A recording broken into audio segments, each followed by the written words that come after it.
now, and we're going to go to the PowerPoint. So let's do that. All right, so again, obviously we're dealing with residential schools, and we talk about the Truth and Reconciliation Commission. Again, I'll repeat it because its primary purpose was to examine the trauma, the history, and the future of survivors and their descendants of the residential school system. So we'll talk about that as we get through the lecture. All right. All right, so, and time, you saw some of this timing in the video. So from Confederation up until 1945, Aboriginal students, this is it's Indigenous students, basically, were only allowed to attend schools designated for them. Okay, this is really, and this was to a great degree, and it's important to remember, a function of treaties. All right, so, the first template for modern treaties was, in fact, the Robinson-Huron Treaty of 1850 and the Robinson-Superior Treaty of 1850s, right? So the very first modern treaty that we have in Canada affects, us right here. We are all treaty people as a function of the Robinson-Huron Treaty, right, which basically created the First Nations of Batchewana and Garden River. And and part of that treaty, one of the provisions was that, in fact, schools, education will be provided for Indigenous children who were subject to the treaty, right? And that was a very smart thing by the chiefs who entered into those treaties at the time, now 170 years ago, because they saw the writing on the walls, and this is how the whole treaty process evolved.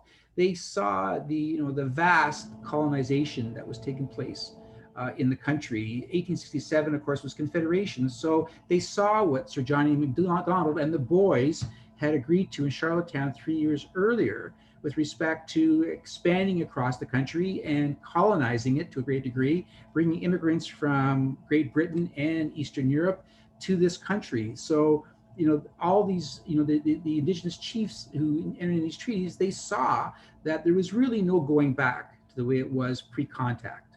Right? It was no longer going to be a hunter-gatherer society any longer for the most part. And so the chiefs of these treaties quite smartly incorporated terms for education in them to basically say that we want our children to be educated at least as well as their non-Indigenous counterparts.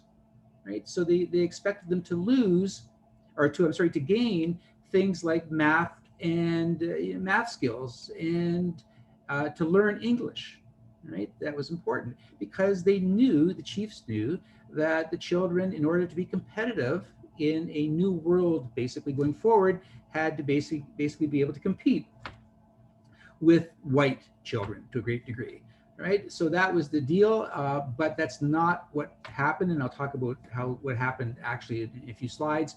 But the purpose ended up being, right, apart from educating the children, was to in fact assimilate the children into white society.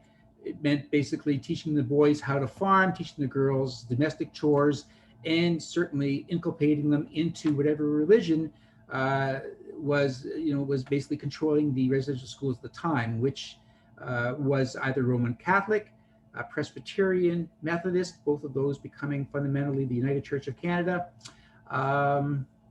And I'll think about the other one. The other one was another Protestant denomination.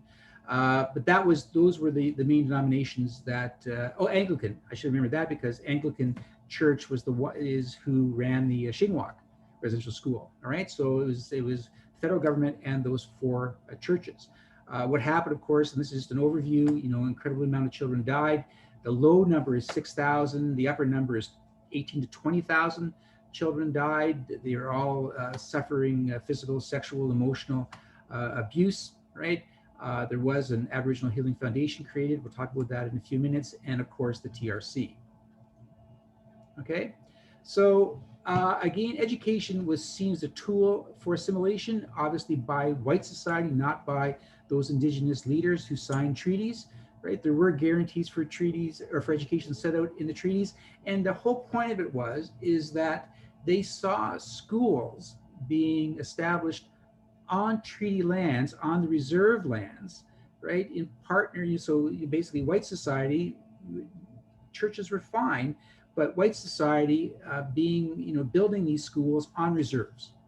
That was the original plan, right? Which would mean, of course, that the children would stay at home, right? There was certainly, the generational flow of values, between the children and their parents and their grandparents, right? That wouldn't have been disturbed, and they would go to, for the most part, day school, right, to learn the ways of white society so that they could excel in white society. That was the vision of the indigenous leaders who entered into these treaties at the beginning of modern treaties, 1850, and Confederation going forward. Right? We already know that the British North America Act under Section 9126 gave the federal government control over all things indigenous and lands, related to indigenous issues. So the federal government had control over Aboriginal education. It's important to note that, everywhere else in the country, which, originally the 4 provinces and then the rest of the country, when the provinces and the federal government got together to establish who had what rights, the provinces held on to education, right? So in Ontario, for all of you sitting at home, being students in this class at Algoma, that's a function of the provincial exercise of its right over education, right? So Algoma University was created by the province. It's the function of a statute passed by the province of Ontario, all right? But everything Indigenous, is almost entirely federal. So, the federal government, not the provinces, was responsible for Indigenous education, right? From 1870 going forward, churches were brought in to teach Aboriginal children. That lasted until 1969, right? But back in 1850 to 1870, residential schools were created. And remember, residential schools aren't what were envisioned by Indigenous leaders. Again, what was envisioned were schools on reserves. The children did not have to leave home. Residential schools, by its very name, imputes that children would go and reside in these schools. All right. Um, and at the beginning, it didn't work out that well. It wasn't a particularly well coordinated system, as things tend to be, particularly when it comes to things like providing services to people who are seen to be less than worthy of services, right? So at the beginning, residential schools had poor attendance. The health conditions were atrocious. There were already abuse in these schools, and this is at the very beginning of them. So there was no no model residential school established for people to learn from. It was a disaster from the get-go, right? And the Indian Act was put in place in 1876. It was amended in 1894 that made attendance compulsory in residential schools, right? And it wasn't because that the schools were doing a good job and the churches, again, Roman Catholic, Presbyterian, Methodist, or Anglican, it wasn't because the churches were saying we're doing such a really good job that we should educate these children and let's make sure everybody comes and has the benefit of our education, although they truly believed they were creating a benefit. It was because they got paid on a per capita basis. They made the more children they had, the more money they made. That's how the federal government funded federal educational responsibilities for residential schools. All right. The type of education in question, who was to deliver it? Well, it ended up being delivered by either volunteers from the church community, which often were priests and or ministers, right? Which was never really a very good idea. And one of the obvious reasons for that is this. For instance, probably the majority of residential schools in Canada were run by the Roman Catholic Church. And so they were run by priests and nuns, right? And as you all know, priests and nuns are celibate. They're not married. They don't create a family. And so the children who would spend the majority of their childhood in these schools, their role models for how a family operates didn't exist. What they had as parental role models, so to speak, in these schools were incredibly strict and severe disciplinarians in the forms of priests and nuns who showed no compassion to each other, no love or family affection to each other because that was not allowed. And so it's no wonder that these children, when they, if they manage to live and graduate out of these schools when they were 16, 18, sometimes 21, when they left to create their own families, had no idea whatsoever what a loving family was all about. They had no idea how a mother and a father would parent children because they didn't have anything to look to for those values, right? This kind of makes sense. So if the schools weren't run by priests and nuns or ministers, if it was like the Anglican Church kind of thing, then they hired uh, teachers, and they hired the worst possible candidates for teachers they could find because they worked for a very, very low wage. Many of the teachers were recent immigrants who couldn't speak English, let alone teach English to these children. Uh, or they were teachers who couldn't get or hold a job in the regular public school system. There really wasn't a separate school system at the time. So they were basically failures in the public school system. And hence, and we'll get into this, we're talking now about the type of people who would lead to the incredible abuse in these schools. All right. Health conditions, all right, we already, and again, a lot of this comes from the video you already seen. So, these schools were built, they weren't maintained very well. You have a really clear example in your readings this week about one school where the sewage system was broken down so that there was sewage under the floors of, everywhere where these children were, right? So it was, which would have been unbearable for anybody, let alone these students who had to live in these conditions. So the sanitary conditions were deplorable. The death rate was as high as 50% in some schools. And again, as we all know, the Canadian public knew nothing about this, right, at this time.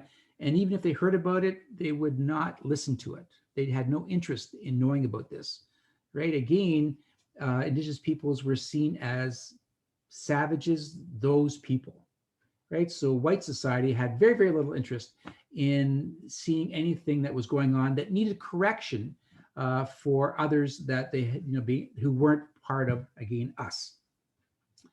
So abuse within the schools, and again, we saw this, certainly sexual abuse, right, at the hands of both, the priests, nuns, ministers, and these incredibly, untrained, poor teachers from other systems that couldn't make it.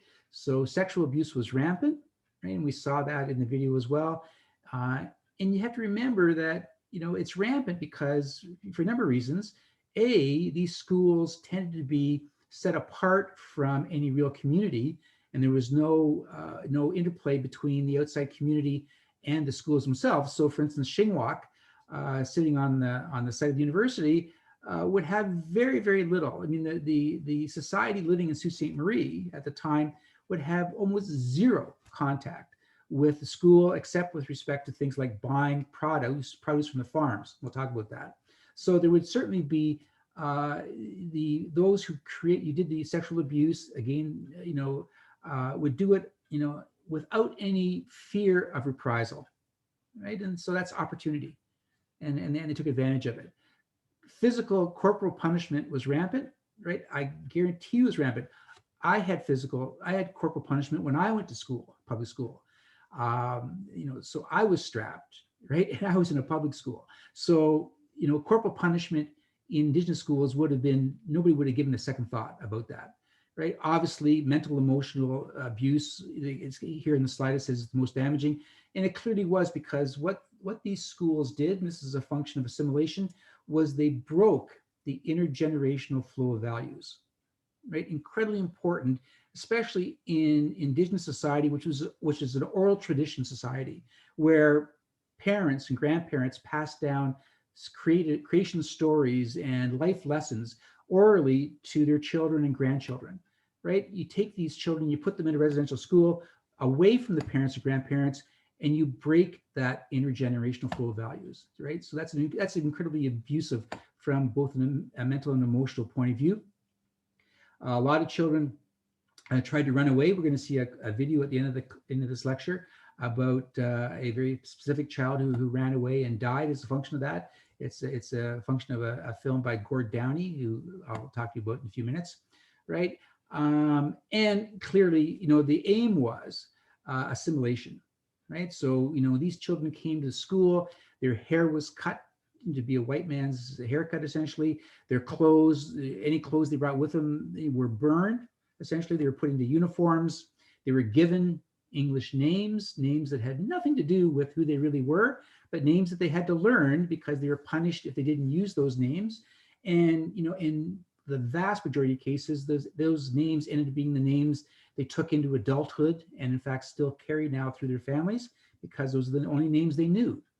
Right, and that's a really important part of culture. Likewise, anybody who spoke the language that they had, so coming in Shinwak here, it would be Ojibwe. If they spoke that language, they would be punished. They would be beaten if they spoke the language. So they had to learn pretty quickly that the only thing coming out of their mouths had to be English. All right. Okay, here's the aftermath of residential schools. So 1948, so this is now 80 years after they pretty much were created. The government decided that they were a failure and they started to fund them out, right? So they began trying to, basically move these students into provincial schools. So again, the province has the jurisdiction over education for everybody who isn't on a reserve or Indigenous. But if the federal government says go to provincial school, then that makes it provincial. So that's what they tried to do, right? But again, that really didn't work very well, right? In 1992, there was a Royal Commission on Aboriginal Peoples that was published in 1996, and it highlighted a lot of what we're talking about, basically.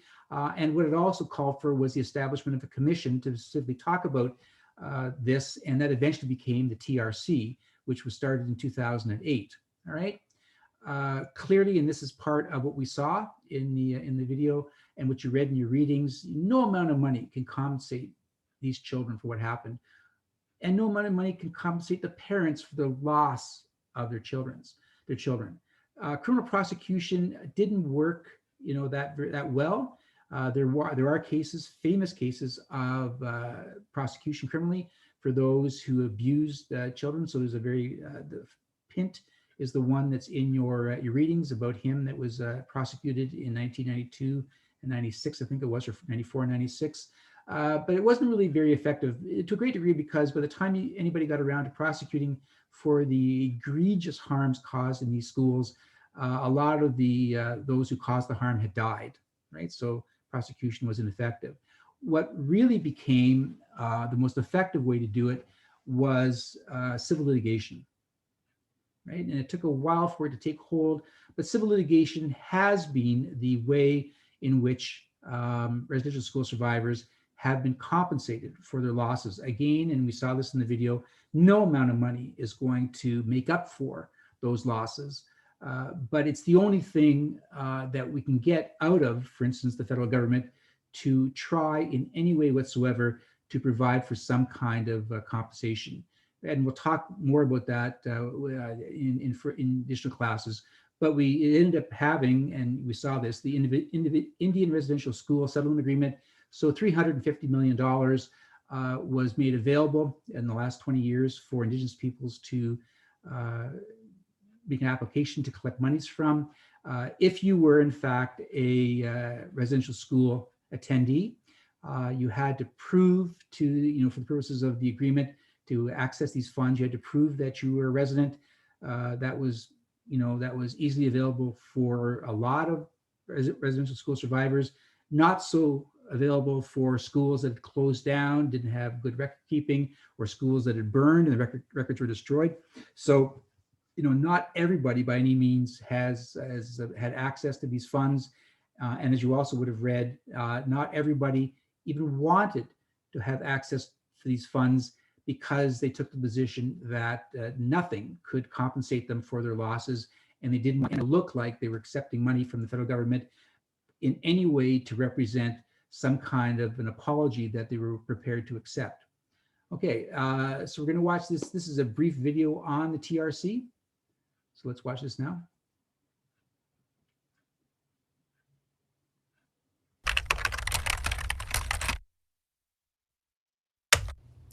Canada's Indian residential schools are a dark chapter in this country's history.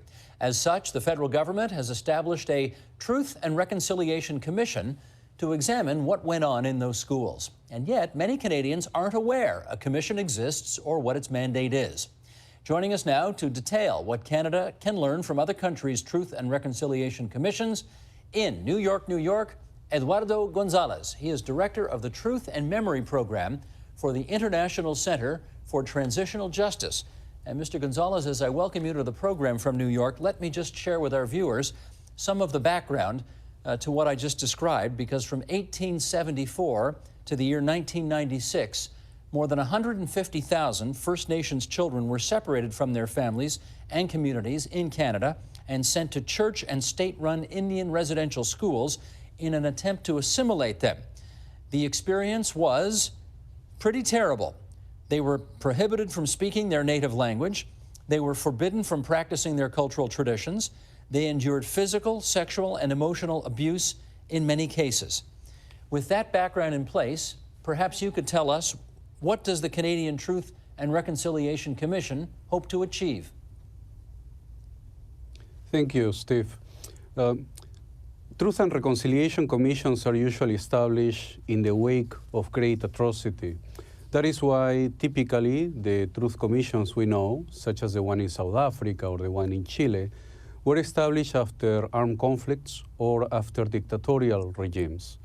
The situation in Canada may strike you as very different from South Africa or Chile, but obviously what happens is that Indigenous peoples see the history of Canada in a very different way, under a very different light. Clearly, the experience of forced assimilation, mistreatment, losing your kids to be taken away to these educational institutions is an experience that was felt by the indigenous communities, by the First Nations, Inuit, and Métis as extremely traumatic. What Truth Commissions do is basically three things. First of all, they set the record straight. They explain what exactly happened. Second, they give survivors and victims an opportunity to speak directly to the public and to share their experiences, to receive the recognition that they deserve. And third, Truth Commissions usually give recommendations of policy so that you can avoid these situations from happening again. Again, by way of background, Mr. Gonzalez, in 2006, the Harper government, churches, and Indigenous groups agreed to a $2 billion settlement package for the estimated 80,000 living survivors of the residential school system. The deal included the establishment of the Truth Commission and reparations for survivors. The Truth and Reconciliation Commission began on June 1st, 2008, with a 5-year mandate, which is just about up. Aside from the financial reparations, what does the Truth and Reconciliation Commission process offer at this point, do you think, to residential school survivors?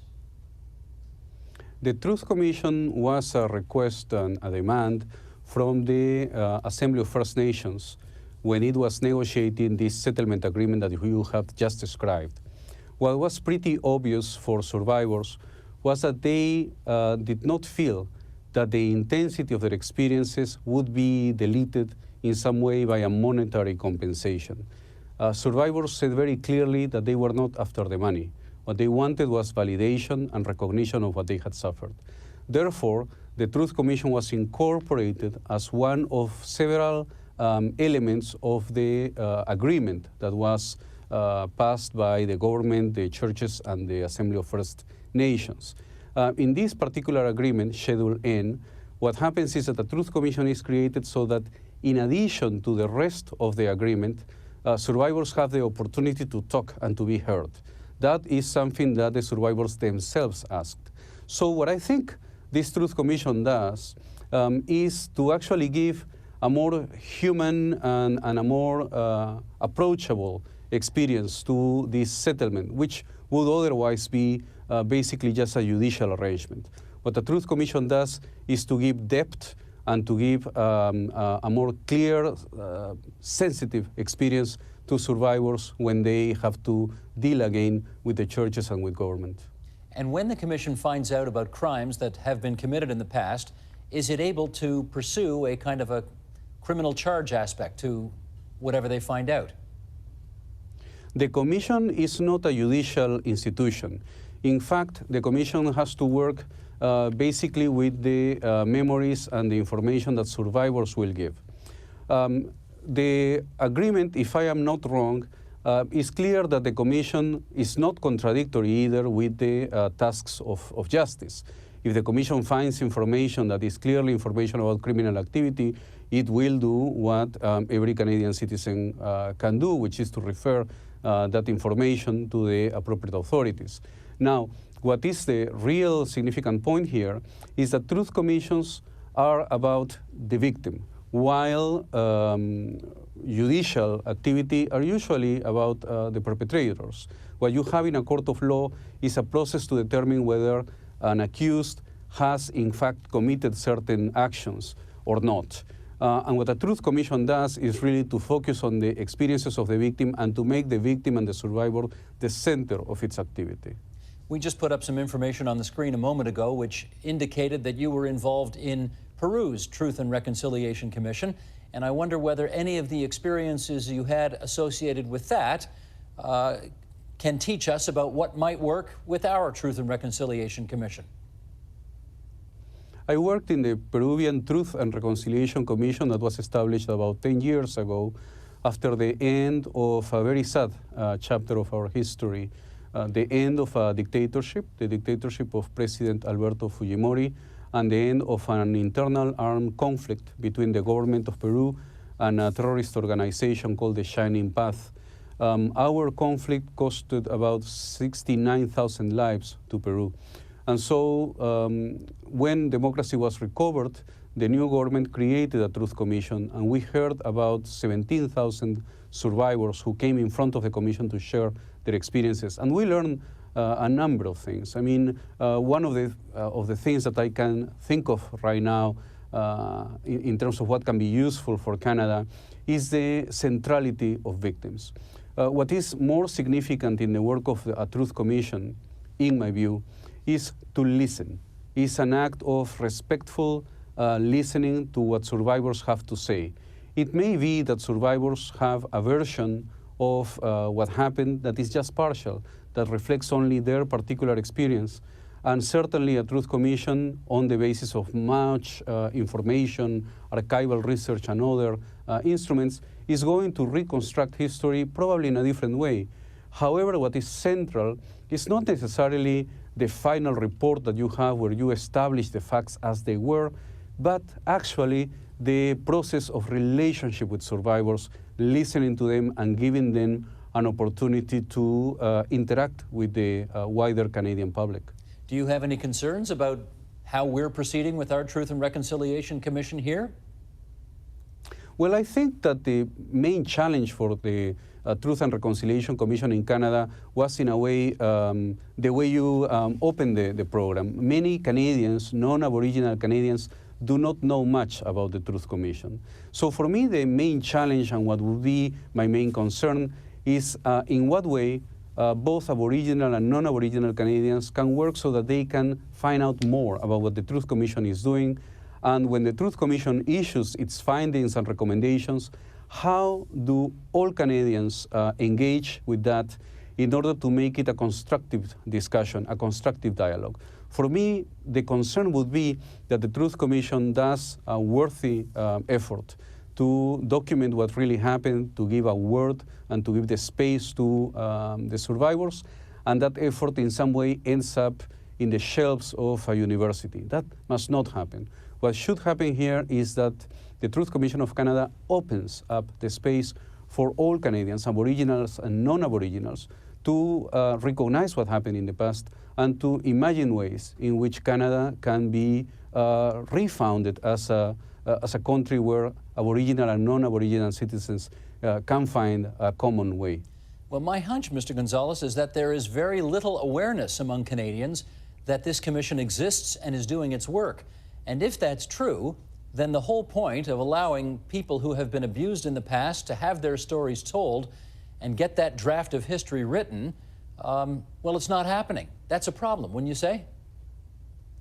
I think that what the Commission has been doing has been a process of navigating, if you want, very close to the immediate and the expressed needs of survivors. Survivors wanted to tell their stories next to their communities, next to their families, next to circles of trust and confidence. So the different national events that the Commission did were events that drew very closely to those needs and to those expectations. At the same time, I do share the concern that perhaps if that happens, what that will do is to build certainly the trust and the dignity of survivors, the dignity of their communities, but perhaps the opportunity that would be missed in that case is the opportunity to exchange views with the rest of Canada. So perhaps in the year or so that the Truth Commission is still left to carry out its work, this is what can happen. I know that the Truth Commission is going to carry out a national event pretty soon in Montreal, if I'm not wrong, and that would be perhaps a good opportunity to reach out to all Canadians and to show just how an atrocity of the extent of what we are talking about, the mistreatment of children, is something that concerns not just Aboriginals and First Nations, but all Canadians, all people who have a family, who believe that the place for a kid is his or her family, and that families and parents have the right to educate their kids in the way that they see fit.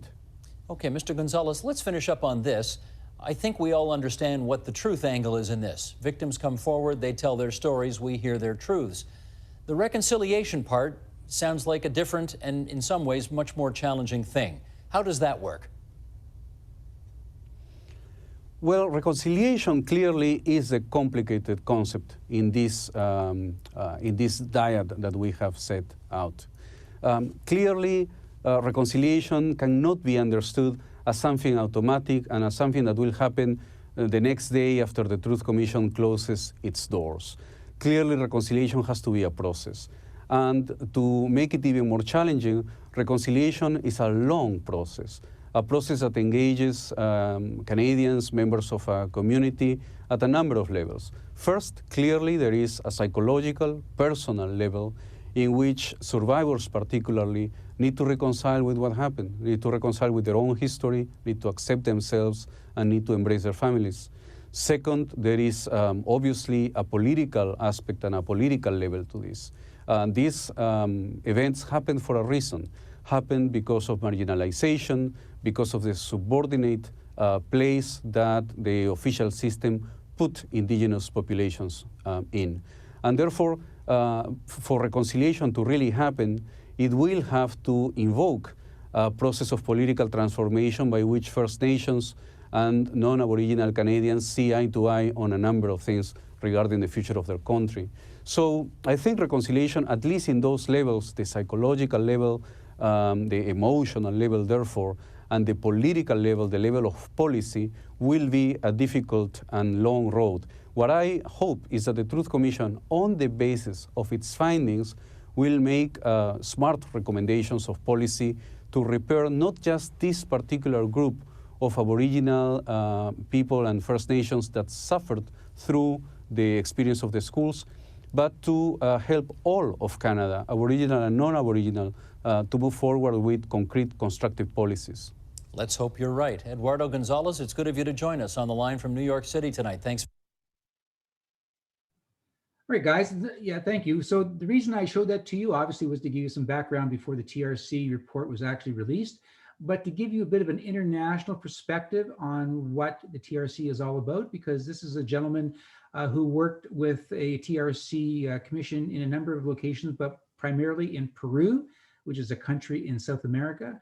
And what that tells you is that, white dominant societies, not just the British in Canada, but the Spanish in Peru, and I can tell you the Dutch in Africa, the Germans in Africa, there's a number of white, basically explorer nations that when they occupied, territories that were already, clearly occupied by indigenous peoples, did atrocious things to basically commit cultural genocide in much the same way that residential schools are seen as, doing that in Canada. So that's why I gave you a bit of an international perspective on this. Okay, so let's talk about the recognition of the wrong. So again, in 1998, the Canadian government issued an apology that was issued by Jane Stewart, who was then the Minister of Indigenous Affairs in the Jean Chrétien Liberal government. Okay, so she did that. The Aboriginal Healing Foundation was created for $350 million. I talked about that a few minutes ago. And in 2008, Prime Minister Stephen Harper issued an apology. Now, your textbook makes kind of a big deal about this apology, but what it doesn't say is that the apology wasn't widely accepted by Indigenous peoples. And here's the reason. While it's clearly the first time that a Canadian Prime Minister had issued an apology for what had happened in residential schools and what had been done by the federal government, most particularly together with the church groups, what Harper didn't do was he didn't issue the apology within the House of Commons. He didn't do it in Parliament itself. He did it outside of Parliament. So a great number of Indigenous peoples were upset with that because they didn't see Harper as the Prime Minister taking ownership of this issue by apologizing within Parliament, the centerpiece of the Canadian government, right? So having said that, that apology is tainted somewhat in that regard. Recognition of the wrong by churches has been a kind of a different thing. So, fundamentally, the two church groups that have issued apologies is both the Roman Catholic Church and the United Church of Canada. All right, so the United Church, again, being Methodists and to some degree the Presbyterians who are running the schools. And the apologies are different, and this is how they're different. The Roman Catholic Church, and this goes all the way to the Pope, has recognized the damage that has been done to children, Canadian children, by Roman Catholics in Canada, but not the church itself. So all the apologies by the Roman Catholic Church are basically aimed at castigating the priests, maybe some of the nuns, but fundamentally the priests who represented the church, but not the church itself. And so, matter of fact, one of the 94 calls to action by the TRC was that, in fact, the Pope now actually acknowledged the responsibility of the church as a whole for what it's done to residential school, not only survivors, but those who obviously have died. It hasn't done that. On the other hand, the United Church of Canada, which was a combination of the Methodist Presbyterian Church and one other church, and I'm United, I should know this, but I can't tell you. But fundamentally, the Methodist Church, what it did is it accepted responsibility on behalf of the church. So the moderator of the United Church of Canada, which is the person who is at the head of the church in Canada, did in fact apologize on behalf of the Methodist Presbyterians. The actual has become the United Church of Canada, which is now the largest Protestant denomination in the country. So there's a difference between those two apologies, and it's a significant difference for those who actually care about that kind of thing. All right, so let's talk some more about the TRC report, which deals, of course, with the legacy of residential schools. Right, so clearly, the closing of residential schools, the last one being in Saskatchewan in 1996 in Canada, did not bring an end to this story. The legacy obviously continues to this day, and it continues to clearly this class tonight, right? So, it's been reflected, basically as in the impact of it has been reflected in educational, income, and health disparities between Aboriginal peoples and Canadians, right? Disparities that basically lead to shorter lives, poorer indices of socioeconomic issues, and more troubled lives, i.e., abuse, domestic and substance abuse. And I think it was Ursula who kindly shared that with us. There, what happens, and again, this goes back to, how these children totally grew up in a dysfunctional environment where there wasn't any evidence of a loving family kind of thing, didn't grow up to learn how to properly treat spouses and their children. And because they suffered the kind of abuse, sexual and physical abuse that they did, they turned to substance abuse, substances to dull that pain, right? And that's a totally understandable thing. It's tragic, right? And it still exists today, but it is a way that a number of people, descendants and original survivors, try to cope with what they had gone through, right? And obviously that creates incredibly troubled lives going forward. And we'll talk a lot about that in a couple of classes when we deal with actually family violence and what have you, right? Clearly, it also is reflected in racism, systemic racism, right? Systemic. Anybody want to have what does systemic mean? Anybody? Put your hand up. Michelle, what is systemic? I'm pretty sure it means racism that you endure in like places like the education system and different forms of government. The way government treats you, like when you go to the hospital, you get treated in a different way than others do. Am I right? Not quite, but but dealing with education is important. Anybody else want to take a crack at what is something when it's systemic? Anybody else? Ava? Systemic racism is basically racism that is sort of supported within the system that we are living in. Basically, any system that doesn't go against or try and support, trying to fight against racism, anything that allows or makes it easier for racist things to exist within a society is sort of seen as systematic racism. For example, even the people don't agree with how the police are set up. And there's a lot of this sort of white male dominated system kind of in place that has made it easier for minorities to, be objectified or have things happen where they're not really in a place to be able to fight this because it's like a whole system is against them. Excellent. Elizabeth, you want to add to that? I was just going to say that systemic racism is something that's like ingrained in the systems that to be able to kind of combat it seems to be a more difficult issue once you start digging into it, because you kind of have to dismantle everything to rebuild it to actually get rid of the systemic racism, which very hard to do. Excellent. That's great answers, guys. Thank you. So exactly right. When something is systemic, it's actually built into the system. It's part of how the system operates. So when you're dealing particularly with things like, and as it was saying, the police, for instance, and we'll deal with this in the class on criminal justice, there are systemic racisms that is in place with how the criminal justice system deals with Indigenous accused people. That's why Indigenous accused, far overrepresent the number of inmates than would the population of Indigenous peoples in Canada warrant, right? And we'll talk a lot more about that, right?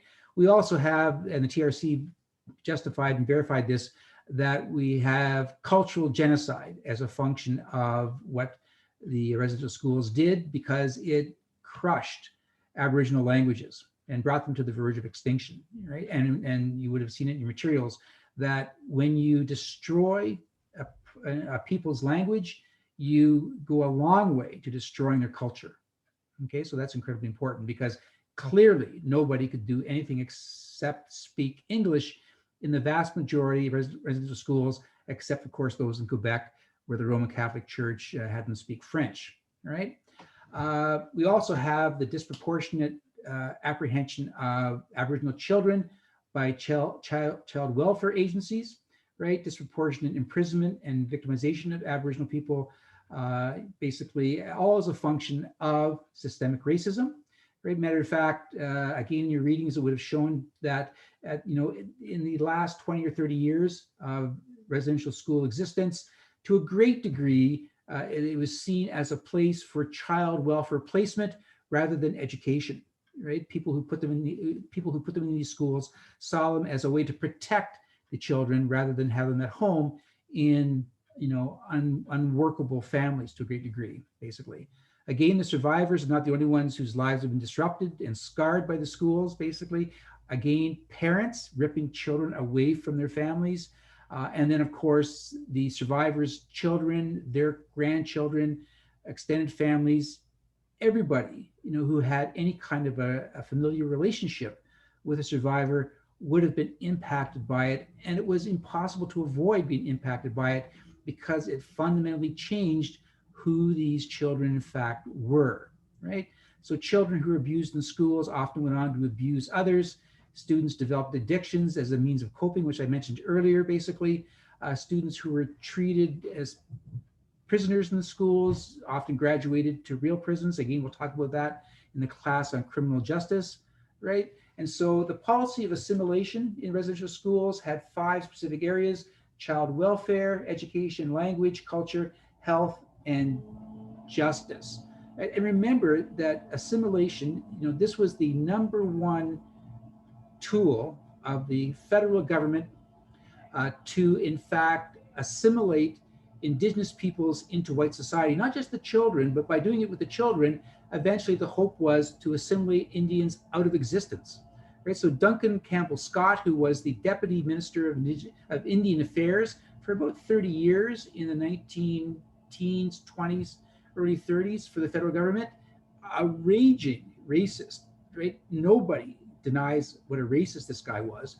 And because he was deputy minister of that particular department, he was the senior public servant for the Canadian government looking after Indians in Canada, right? So this is the guy who ran the show. Didn't matter whether the Conservatives were in power or the Liberals were in power. They have ministers who are appointed to be the Minister of Indian Affairs, but that's a political position. The actual person who runs the department, who has all the connections with all of the Indian agents on reserves as a function of the Indian Act, who had tremendous power over First Nations. People couldn't leave the reserves without his permission. You couldn't have a will drawn up without him, I say him because they were all men, him agreeing to it, all kinds of things. If you lived on a reserve, you were at the mercy of the Indian agent, and all of the Indian agents worked for Duncan Campbell Scott. And it's his quote in the readings was that he seriously thought that within 20 years of his reign as the deputy minister, that the Indian issue would be eliminated in Canada, as in, the assimilation would take effect across the board within a generation or two. And so, in fact, there was no longer going to be an Indian problem or an Indian issue, no longer a need for reserves, no longer a need to pay for annuities as a function of treaties. All those kind of things would disappear under his watch. He honestly believed because he could destroy Indigenous culture and generational flow of culture as a function of residential schools, right?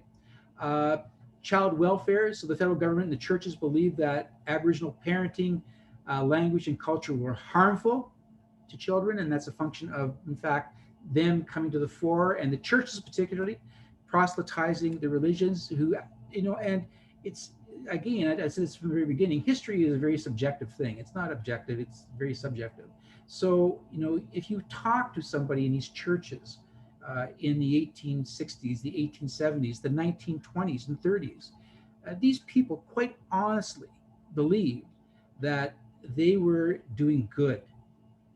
They quite honestly believed that they were civilizing savage children to become better white people, right? And as atrocious and as egregious as we see that, and as racist as we see that today, right? That you would be hard pressed to find any white Canadian, 120 years ago who would think otherwise, right? Again, the objective was to civilize and Christianize these children. So, civilize the child and kill the Indian. That was the mantra, basically. So again, by the 1960s, I mentioned earlier, 50% of the children in these schools were there for child protection reasons, right? So that it had shifted to protection from education, basically. So child welfare agencies across Canada, and this is from the 60s going forward, and this is the 60s scoop, and I'll talk about that in a second. They basically, when residential schools, remember in 1948, the federal government acknowledged that it was a failed regime. It was a failed program. So residential schools started to close down in 1948, but all of those, those well-meaning white people who thought that they were doing the right thing by taking these children away from their families, and the environment in which they found them, they would basically move to now put them into, place them with other families and communities, non-Aboriginal homes certainly, where they could be brought up as white children. And that involved adoption as well, which legally cut off all legal connection between children and their parents. So they were sent to different parts of Canada. They were sent to the United States. They were sent to Europe. The churches, to a great degree, they would place advertisements in newspapers, right? You didn't have social media, you didn't have the internet, but you had the printed press. That was the main way to communicate. And they would take out ads in the Globe and Mail, which was a national paper, or the Toronto Star, which was a national paper, although centered in Toronto. They would take out ads, across Canada and in Europe and the United States, saying, with pictures of very clean, hair cut closely Indian children, and say, please adopt this child. This child needs your care, right? An incredibly successful program that, again, obviously ripped children away from their parents, created income for the churches because people who adopted them paid for these children, and it became the 60 Scoop. Okay, we're not going to talk about the 60 Scoop in tonight's class, although there's 3 or 4 pages of reading of that in this chapter. We're going to come back to it in the week we deal with missing and murdered Indigenous women and children. So we're gonna put this on the back burner for the time being. All right. Education-wise, clearly residential schools failed as an educational system. As we already know, there were very, very few children who came out of residential schools who were well educated. As a matter of fact, most residential schools, their premise turned rather quickly from doing any kind of an education to providing an industrial school environment, which simply means that the boys, for the most part in school, spent the majority of their day working, right, working farms. Right? So for instance, and that's what they did here in Shingwak, right, in Algoma, we had all of the grounds that you have in front of the school and behind the school going out to the science building, the CC building, and the residences, all that was farmland, right? And so the boys farmed it. That was their primary function of being in the school. Very little education, fundamentally farmers. And what's even worse about that is that the crops that they grew, potatoes was the main crop, and other crops. The crops that they grew were good crops. Did a nice job doing it. I mean, farming, it produces good crops, and that wasn't served for the students. So the boys and girls in the school didn't get the good produce that was produced at the school. That was sold by the residential school, i.e. the churches, to the community, to the residents of Sault Ste. Marie. So, the children actually got an oatmeal or a slop of some kind. Very rarely did they get the benefit of the very, very vegetables that they spent their days growing, right? The girls, were trained in domestic skills, sewing, cooking, those kind of things. Things that, again, were thought to be, of a feminine persuasion, again, likewise, not educated in any way that was to be thought of the appropriate reason for them being there, right? Elementary level religious training was a self-fulfilling prophecy. Again, churches were proselytizing these children. So, again, they were ripping out their culture, teaching them to be good Christians. So these were all Christian schools. So that's what they were taught to be, basically, right? The long-ranging effects of all this obviously affects the education of the children, which was very poor, which of course would lead to lower social economic positions in society. And we'll spend a whole class on that in the next couple of weeks, right? And again, when you do that to an entire 4, 5, 6 generations of children, when you don't educate them, you don't give them any real skills, and then you take them and put them into society, right, not ready for anything of merit to a great degree, then their life is going to be terrible. And that's exactly what happened. And no matter who they marry, it's going to be hard. It's going to be hard to have a relationship because they don't know what a good relationship looks like. It's going to be hard to treat your children properly because they don't know what a parent-child relationship looks like, or a mother-father relationship looks like. Again, they turn to substance abuse. They turn to violence because of they're frustrated. They're not coping. They're poor. All of these things again become systemic. All right. Again, the lack of role models, mentors, inadequate teachers. The curriculum wasn't in a foreign language, which they didn't understand. All these things led to dismal socioeconomic indices of success. Again, chronic unemployment, underemployment, poverty, poor housing, abuse, family violence, ill health, all of these things went with the children from leaving the schools into their adulthood, right? There was a study done on residential schools for the Assembly First Nations done in 1994 that said the following, right? And this deals with loss of language. Language is necessary to define and maintain a worldview. For this reason, some First Nation elders to this day, this is 1994, will say that knowing or learning a native language is basic to any deep understanding of a First Nations way of life, to being a First Nation person. For them, a First Nation world is quite simply not possible without its own language. For them, the impact of residential school silencing their language is equivalent to a residential school silencing their world, right? And you guys would all understand that at this point, right? Again, systematic government-sponsored attempts to destroy those culture and languages, right? To assimilate them, to destroy their very existence as Indigenous peoples, right? Students were punished for speaking their own languages, right? And now, of course, that affected future generations because, these children found themselves unwilling to teach their own children Aboriginal languages and cultural ways, as in the crushing of the intergenerational flow of values, basically. And as a function of that, and this is the statistic that you get in your readings, almost 90 surviving languages of Aboriginal peoples are under serious threat. There is in Sault Ste. Marie and in the First Nations here, a dedicated teaching of Ojibwe, right, to ensure that the language isn't lost, right, and that's a very constructive, effort, that we have currently going on today, right. Health-wise, residential schools endangered the health and well-being of the children. We know that. Many of them succumb to infectious disease. Now, again, the numbers are between 6,000 and 18 to 20,000 children who died out of 150,000 children who went to these schools. That's a very low number, right? Nobody really believes that particular number is an actual true count of how many children died. There is a proposal that it's perhaps a third of the children that went to residential schools in fact died, but the records weren't kept. So 40 to 50,000 children potentially died.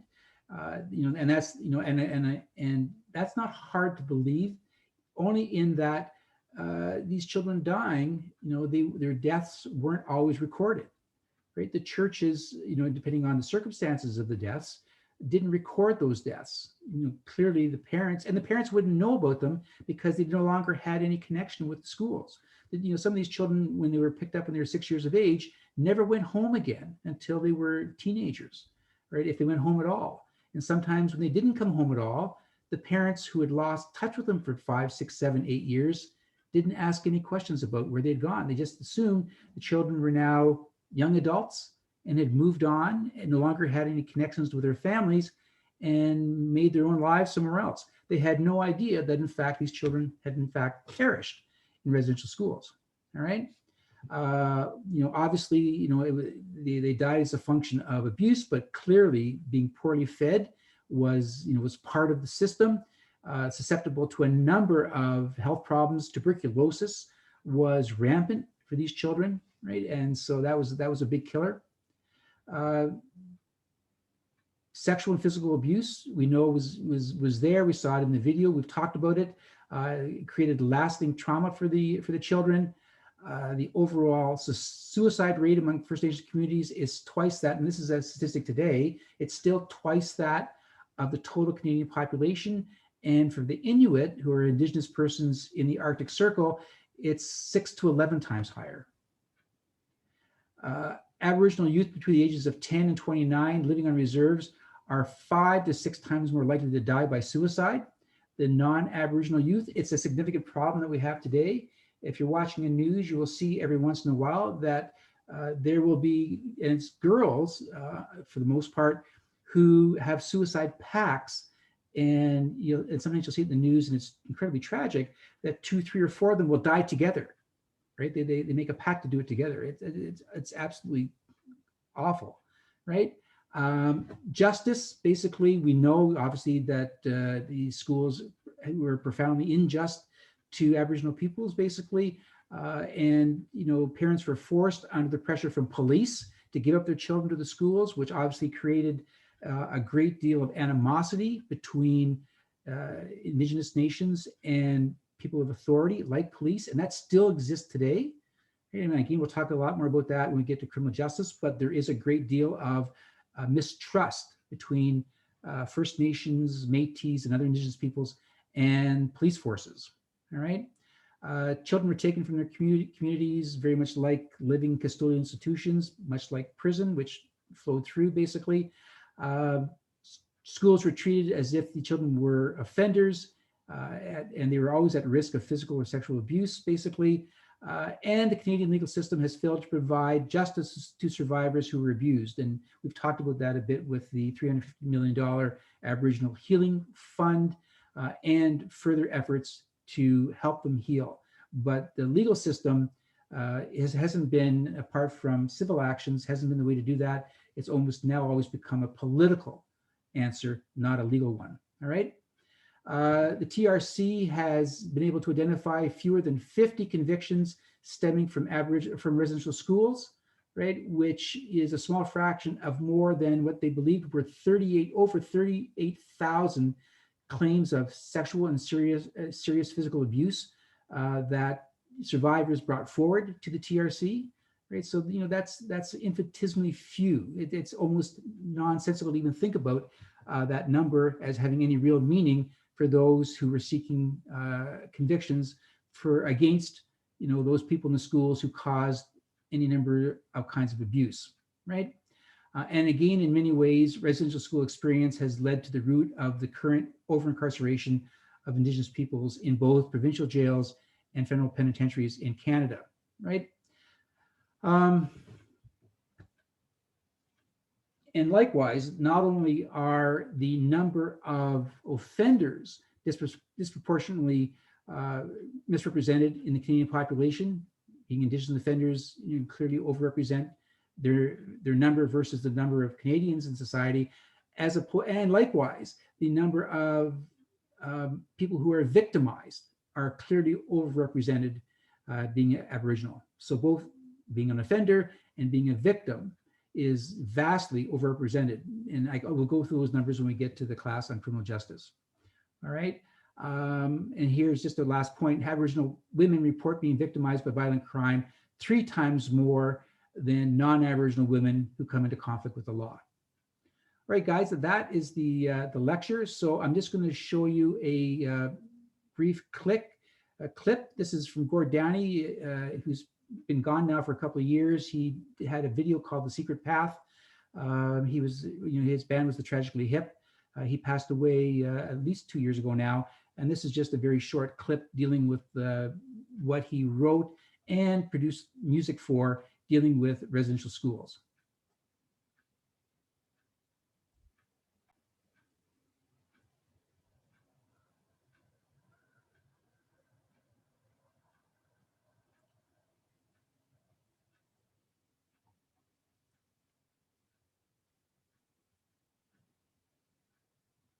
Can you guys see this? Hopefully, all right, good.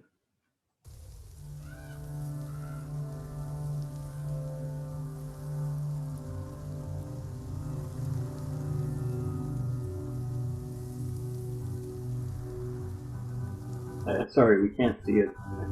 Okay, hang on, guys, sorry about that. Something happened here, so let me see if I can get back to it.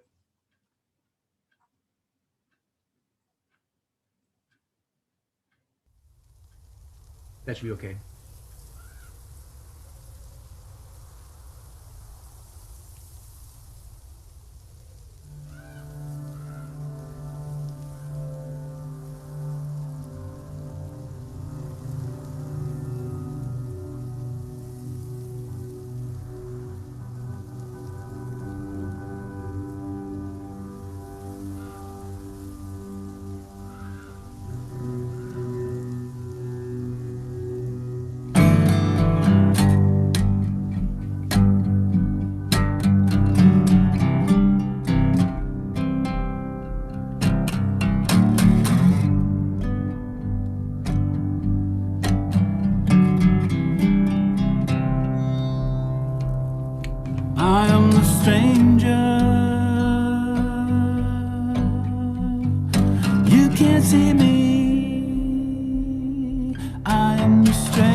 one that nobody knows, and I'm moving fast on the path nobody knows. And what I'm feeling is anyone's guess.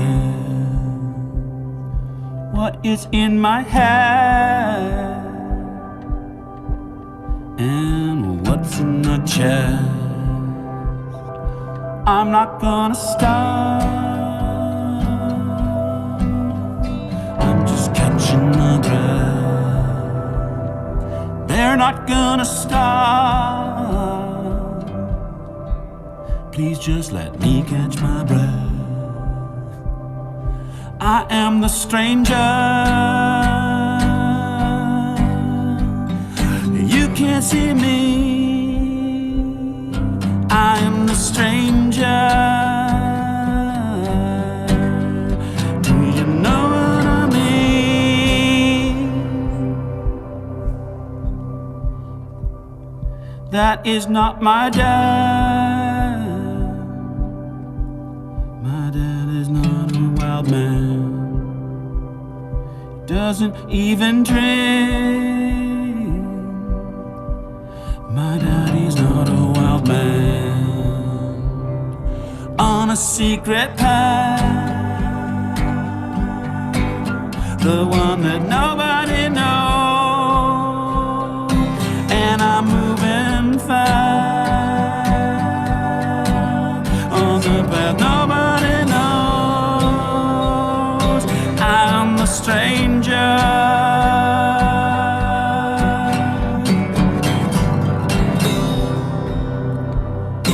I am the stranger.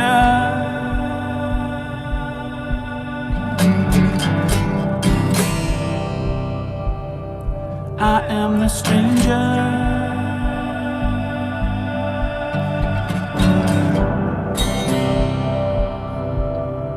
I am the stranger.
Yeah, Gord Downey dedicated that to Charlie Wenchak, who was 12 years old, trying to escape from a residential school, basically, and he died on that trip home.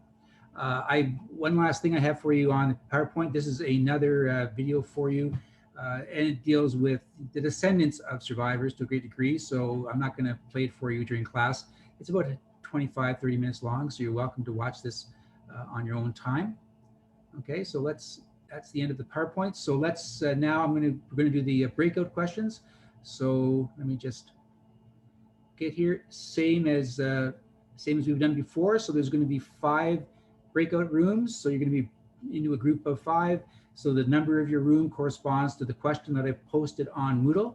So you have those there on to take a look at. And I'll give you 12 minutes because some of the questions are a little wordy. So 12 minutes and we'll come back and I'll get your responses.